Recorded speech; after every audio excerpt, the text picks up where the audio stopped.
We're outfitters. Outfitters. That's what we do. Yeah? Yep. No doubt. But what they do Is a call is a call to action. We're able to wear our camo because they were there. We love what we do. What we do, But we honor what they do. We're Deer Thugs. Deer Thugs. Deer Thugs. Today's Hunters united for good. we're Deer Thugs. Deer Thugs. Deer Thugs. Are you? Are you? Are you?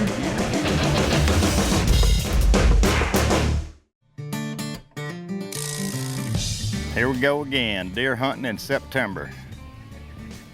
That's what I love, because it's been hot down here at Giles Island. 100 degrees every day, sweating it out down here, trying to get everything ready for our deer season, which doesn't start till October. And it's a blessing to get to go up to North Dakota. We're in, where am I? Minnesota, that's right. Minneapolis, St. Paul. Been up since 3 o'clock this morning. What time is it? 12:48. I don't know if that means it's 12:48 or 1:28. Seemed like 3 days ago. I ain't been outside half a day. I don't know what the temperature is out here, but I think it's gonna be cold. Forecast was predicted to be about temperatures around the 40 degrees. Hour and a half flight, I think, to Bismarck. And then we got to rent a car or somebody picking us up or something. Let's go. So it was a pleasure to go to North Dakota at Rolling Plains Adventures.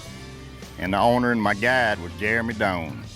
This is where we're going. There it is right there, loading up. Deer. Let's see if we can find them. See if they killed a big one up there or not. Oh, there's one.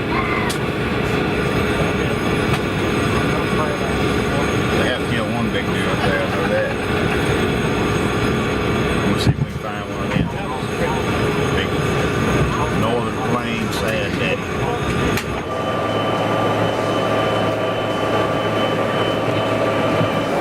Get close.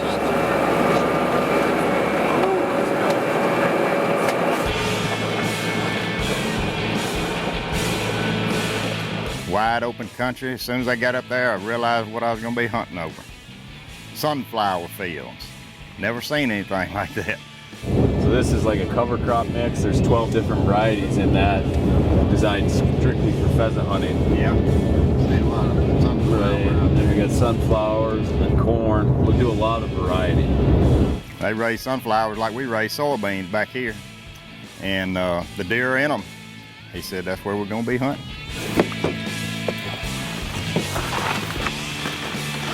All right. Home for 5 days. Is that how long we're here? 5 or 6 days. 5 or 6? Yeah. Hey, there's a bird dog. Oh, yeah. Is bird season open yet?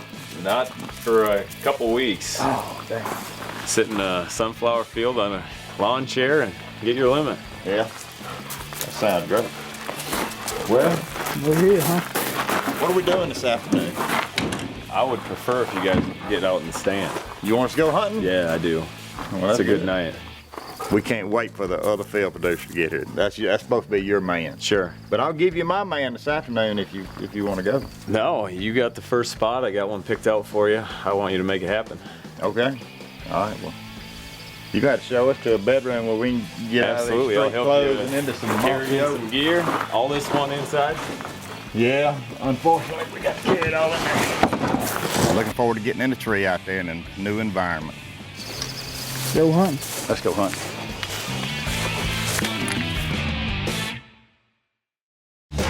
Mossy Oak's Deer Thugs is brought to you by Mossberg, PSE, Ram Truck Brands, Caldwell Shooting Supplies, and Mossy Oak.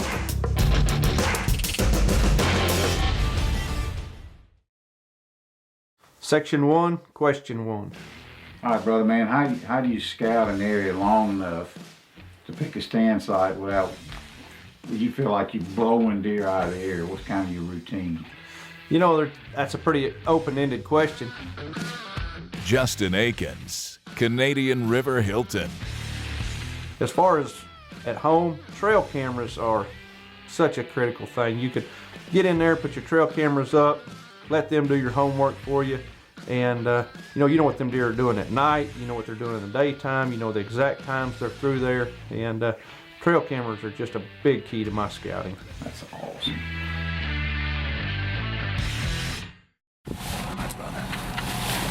Joe's getting in at 7. Joe's gonna make it by 7? Yeah. He's get to find out.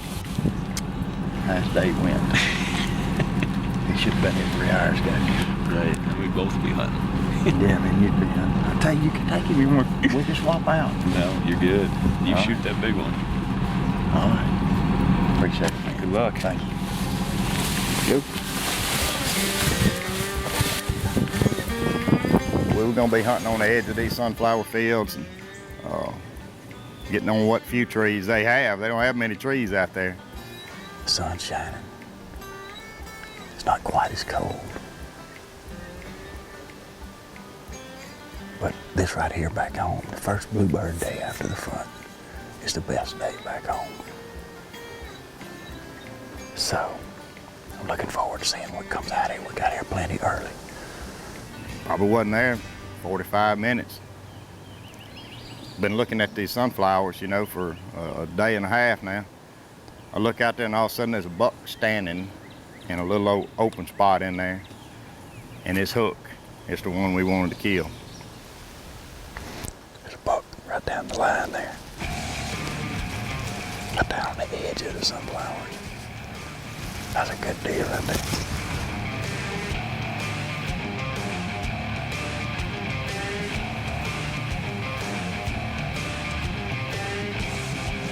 Yep, that's a shooter right there.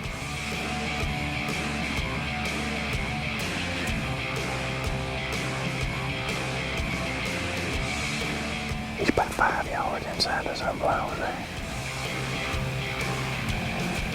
He's gonna be there a while. Gotta try to do something.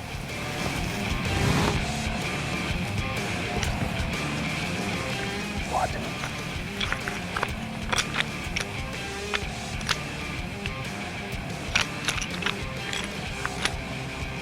Yeah, he's still on the edge. Turn. Yeah, you can see his head sticking up in the flower.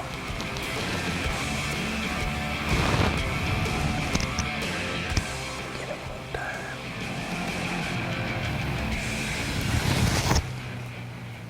And we watched him feed around, you know, and he went away from us. Then he came back and he come out to the edge over here.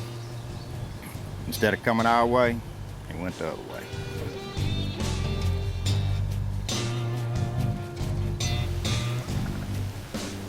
Almost. Almost. We was out of luck with old Hook.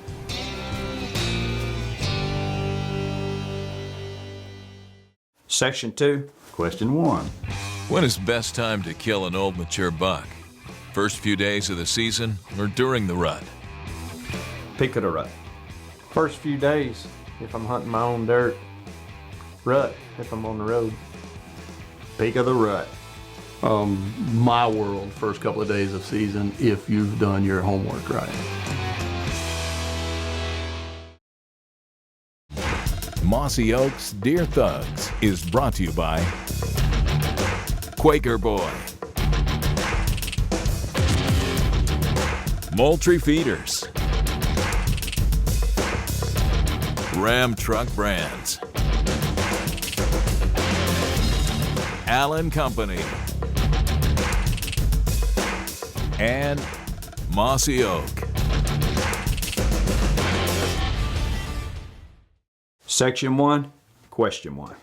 All right, brother man, how do you scout an area long enough to pick a stand site without, you feel like you're blowing deer out of the air? What's kind of your routine? Okay, well, That's a relative question. Brent Law, Union Springs, Alabama. If I've got all season long or it's a piece of property I can hunt a good bit, first thing I'm gonna do is blanket it with trail cameras. Not only will that tell me what's on the property, but when and where they move, and so setting the stand will be a piece of cake. However, if it's a guided hunt or new piece of property that I've got a short window to get in and hunt, I'm gonna talk to the landowner, the farmer, anybody that's got knowledge that I can get information on the property, and then look at a topo map, and I'm gonna choose some spots to go in and take a look. I'm gonna slide in. First sign I see, I'm going to set a stand up on it, and then from that point, I'm gonna use my own observation. If the movement's like I think it is, then I'm gonna sit tight. But if I miss it a little bit, need to move over left or right or down, but I wanna make minimal moves and be as least invasive as I can on a piece that I'm just sliding in to try to hunt.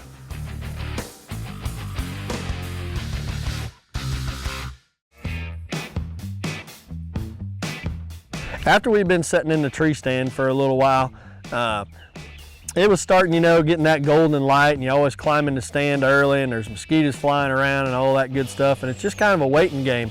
And we had looked up over to our left, approximately about 200 yards, and before long, he had picked out a deer that he had had several trail camera pictures of. It was a great big 9-point in velvet. He had worked his way out. There he is.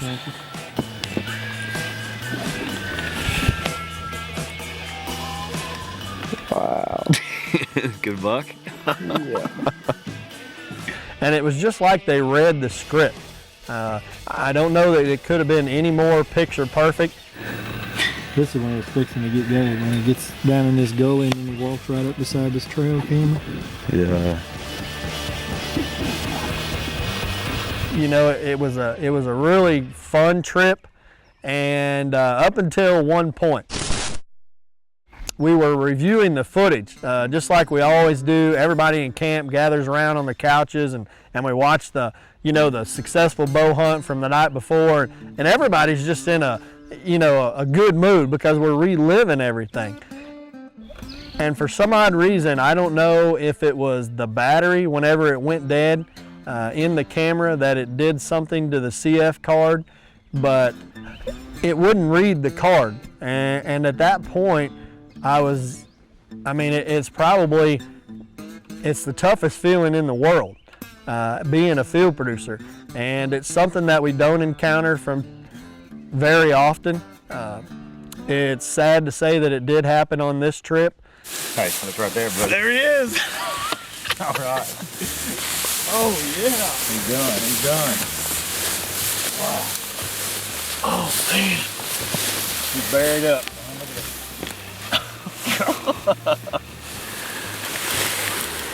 Nice. Half covered. Look at the velvet hanging off. Look at that, son. That's nice. It sure is. Oh, but his rack is nice. Now that's unique to have velvet on one side and not on the other. Oh, he's a pretty deer. Well, look, you hadn't bow hunted in a lot of years. It's been since I was 11 years old. Wow. Somewhere around there. His first evening hunt. We had a morning hunt this morning, and luck has a lot to do with our success. But man, I couldn't be more happy. He didn't go very far at all. Good blood the whole way. Hey, he didn't go far like the crow flies. But that's some nasty stuff we just walked through. It's grass about chest deep. Yeah, this is and tough. We can't get a truck down here. What we're gonna do? That's why I'm glad I brought you. I know, dragging. Yes, sir. Didn't I hear you say something about a four-wheeler up there at the camp? Yeah. Anyway, we got to get him out, son. We're gonna get him out. Absolutely. Congratulations, man. Thank you. That is nice. Real nice. Oh. And it wasn't anything that I did. It wasn't anything that Jeremy did.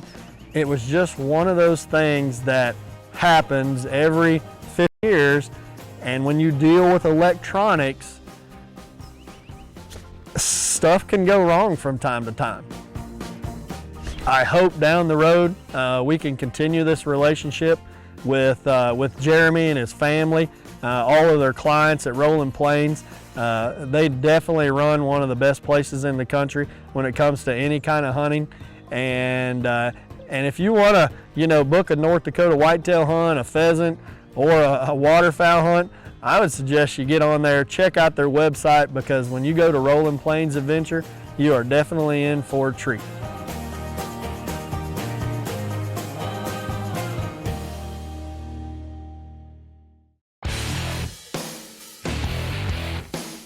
Bow Thug with Blake Shelby.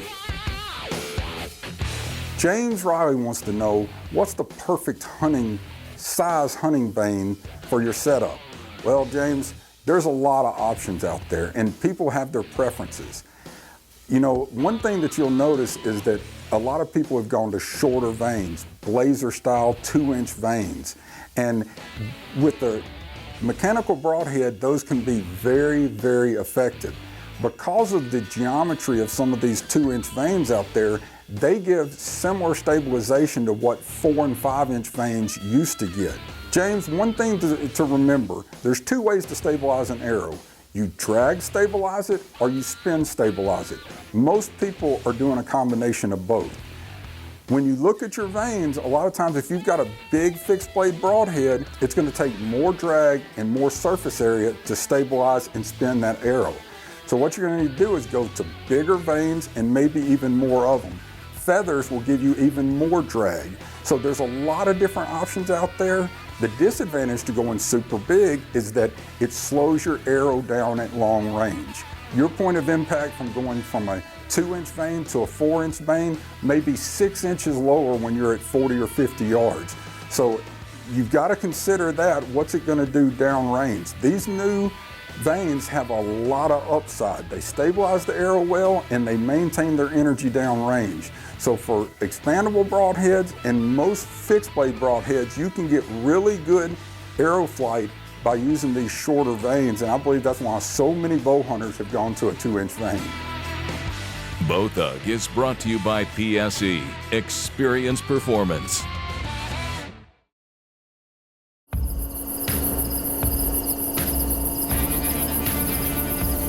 We got about an hour and a half till dark. Jeremy said it was 2 bucks coming in here anywhere from 8:15 to 8:45. Last camera light is 8:30. We're gonna have to get lucky. But here we go, it's starting to turn dark. Sun's down. And I told Big Country, I said, go ahead and stand up. Turn that camera on, we're gonna be ready. I stood up, got the bow in my hand, got my release on, knocked on the string, sat there about 15 minutes, and it's starting to get dark. And all of a sudden, I hear something. There's a big cedar tree right here in front of us, and I hear something out of that game mix, that big field, rustling. I looked at Big Country. He shook his head. Yeah, I heard it. I got my body turned. Next thing you see is a rat coming out around behind that cedar tree.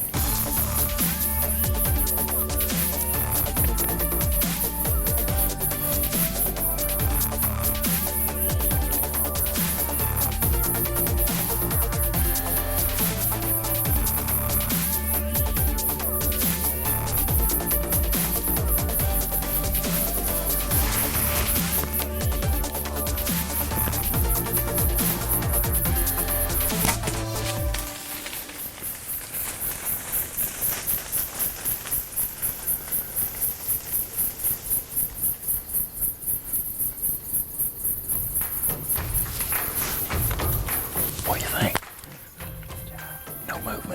No movement out there. He must be down. Jeremy comes down there, and we take our lights out there, and we got a good blood trail. That swacker opened him up pretty doggone good. And we just, you just following blood, and you can't see but 1 foot, literally 1 foot. And then all of a sudden, there's a dead deer laying there. So. There's some blood. Yeah. Yeah. It went right through here, it looks like. Yeah. Body. Look at that big pile. Look like Oh, wow. Look like he laid down right there. Look. You can't be far. You gotta be close. Hey, look up there, buddy. Oh, good job.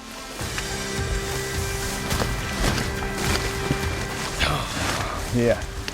Well, I didn't hit him exactly where I thought I hit him, but I hit him good enough. Look at there. He didn't go far at all. He's laying right here. And Nice. he waited to the last day. Last day of a 5-day hunt. Hey, I've had a blast over here though, man. You know, we've seen a lot of deer, and we've seen a lot of big bucks, and you got a great buck. And I just had a blast. I can't say enough about it. I appreciate it. Now, next question is, are you gonna stomp down some of this food plot to get that 4-wheeler in here? We gotta drag him out. Well, like last time, that's why you're here. Well, which way is out? I'm lost now. I think we're both lost, but I think the truck is just that way, so if we start plowing, we should make it. All right. Well, let's go. It's a great place to hunt, and especially for us southern boys. It's a great place to go in September when it's really hot down here. It's gonna be cool and enjoyable up there.